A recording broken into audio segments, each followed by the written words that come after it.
Hello, welcome back to my channel.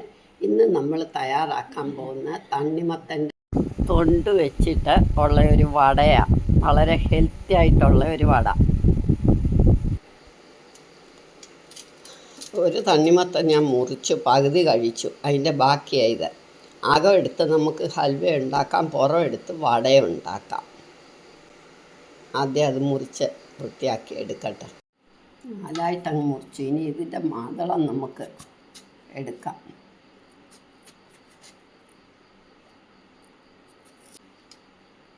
ഇത് നമുക്ക് ജ്യൂസായിട്ട് കുടിക്കാം, ഹൽവ ഉണ്ടാക്കാം, ചോറിൻ്റെ കൂടെ ഉണ്ണാൻ, പച്ചടി വെക്കാം, വെറുതെ ചാറ്റാക്കിയോ പഞ്ചസാര ഇട്ടോ കഴിക്കാം.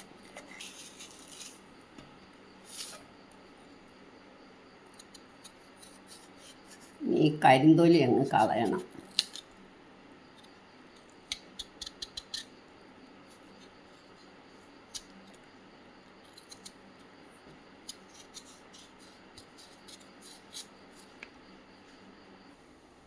ഇതെല്ലാം നമ്മൾ കൊണ്ട് കളഞ്ഞു. ഇനി ഇത് ഗ്രേറ്റ് ചെയ്യണം, അല്ല ചോപ്പറിലിട്ട് ചെറുതായിട്ട് അരിഞ്ഞാലും മതി, എങ്ങനെ ആയാലും കുഴപ്പമില്ല.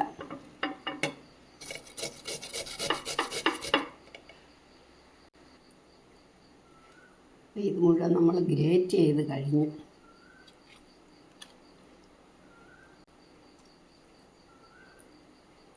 ഇനി ഇതങ്ങ് പിഴിഞ്ഞെടുക്കണം നല്ല വൃത്തിയായിട്ട്.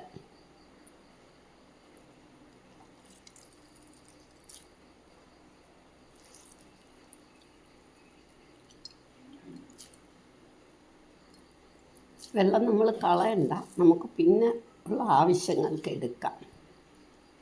ഇത് എളുപ്പമുണ്ടോ? ഒരു തുണിക്കകത്തോട്ട് വെച്ചിട്ടാണെങ്കിൽ അതിനകത്തോട്ട് വെച്ചിട്ട് എളുപ്പം അങ്ങോട്ട് ഒന്നിച്ചങ്ങ് പിഴിഞ്ഞെടുക്കാം. ഞാനിപ്പോൾ തുണിയൊന്നും എടുക്കുന്നില്ല, നല്ല ടവലിനകത്തൊക്കെ എടുത്താൽ മതി.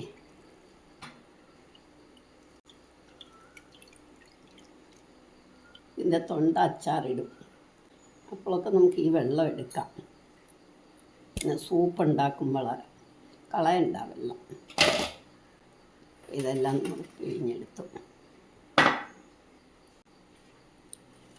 ഇതിനകത്തോട്ട് ഇനി നമുക്ക് ഇതിന് വേണ്ടി സാധനങ്ങൾ ഞാൻ കാണിക്കാം. ഇത് നമ്മൾ പിഴിഞ്ഞെടുത്തു, സവാള പൊടിയായിട്ടെടുത്തു, ഇഞ്ചിയും പച്ചമുളകും കറിവേപ്പിലയും അരിഞ്ഞെടുത്തു. ഇനിയും വേണ്ടിയത് മുളക് പൊടി, കായപ്പൊടി, ഉപ്പ്, കടലമാവ്. ഇതിപ്പോൾ നമ്മൾ സവാള ഇതിനകത്തോട്ടിട്ടു, ഇഞ്ചിയും പച്ചമുളകും കറിവേപ്പിലയും ഇട്ടു. എരിയുടെ ആവശ്യത്തിന് മുളക് പൊടി,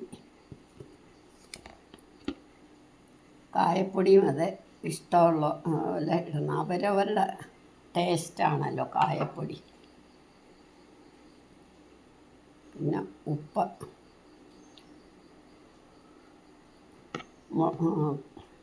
ഇനി കുറച്ച് കടലമാവ് ഇടണം. ഇത്രയ്ക്കൊരു അരക്കപ്പ് കടലമാവ് വേണം എന്തായാലും.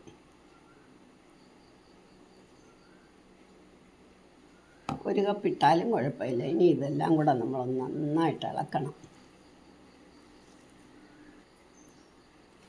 അപ്പം നമുക്ക് വെള്ളം വേണമെന്ന് തോന്നുവാണെങ്കിൽ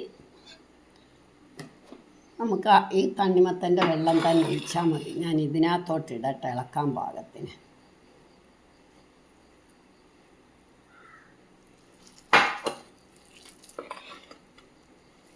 ഇപ്പം പക്ഷെ വെള്ളം വേണ്ട. ഒരു കപ്പ് കടലമാവിട്ട് ഞാൻ കടലമാവിട്ട് നന്നായിട്ട് ഇളക്കി കഴിയുമ്പോൾ 2 ടേബിൾ സ്പൂൺ അരിപ്പൊടിയും കൂടി ഇടണം. അപ്പോളേ അത് ക്രഞ്ചി ആയിട്ടിരിക്കത്തുള്ളൂ.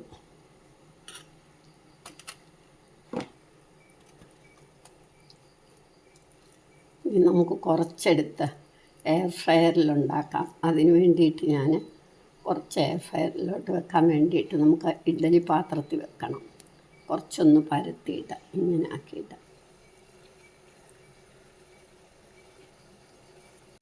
2 മിനിറ്റ് വെച്ചിട്ട് നമുക്ക് എയർ ഫ്രയറിൽ വെക്കാം.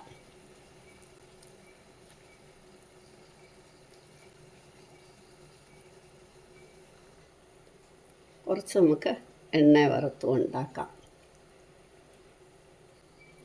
അതേപോലെ സാധാരണ നമ്മൾ വട ഉണ്ടാക്കുന്ന മാതിരി നമ്മളിത് എണ്ണയ്ക്കകത്ത് വിടും.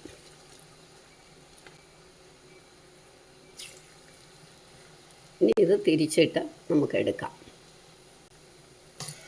പെട്ടെന്നങ്ങ് ആവും.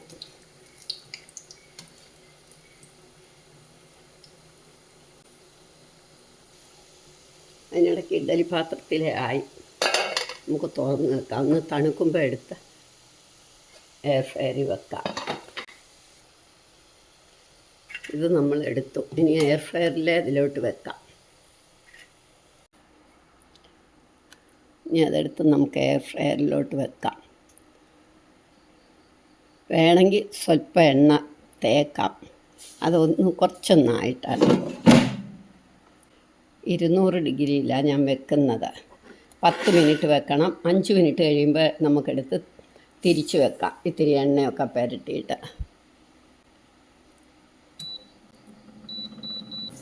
20 മിനിറ്റായാൽ കുറച്ചുകൂടെ ആകും. അത്രയേ ഉള്ളൂ. 10 മിനിറ്റായപ്പോൾ നമുക്ക് ഇതിങ്ങനെ എടുക്കാം ഓവനിൽ നിന്ന്.